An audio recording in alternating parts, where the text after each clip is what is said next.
the truth. Black Friday and Cyber Monday is competitive, right? That's obvious, right? But it doesn't get talked about enough that every single person is making a ton of decisions during that period. All their brands,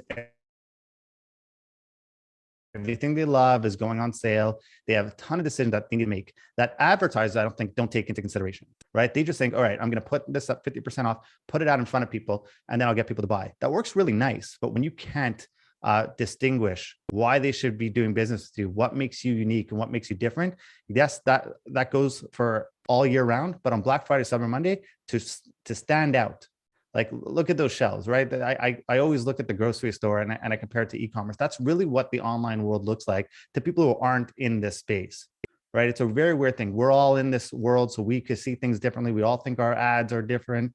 But if you, like my wife, for example, doesn't understand a thing I do, she'll go through everything. She'll go through Facebook and every ad looks the same. Oh, I think I saw an ad for this. Oh, no, it wasn't this, it was this. They can't tell. And we just go in and think, oh, well, we're just amazing Facebook ad buyers. We're just going to go put any ad in front of people, know what buttons to press, and get people to make a decision. Doesn't work that way, and certainly doesn't work that way during the most competitive time period. Black Friday, Cyber Monday is 3 times the revenue than any other day of the year, right? That's a minimum. 3 times the revenue than any other day of the year. That's an important day to just throw to chance and just be like, okay, let's run some ads and see what happens. In fact, if you look at it, they're predicting this year $206.88 billion, right?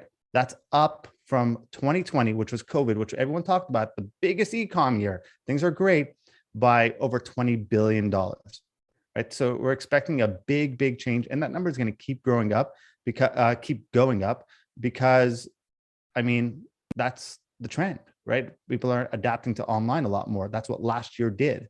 But again, I want to be super careful. You cannot look at LY numbers, last year numbers, and then, predict the same exact thing. This year is a different beast.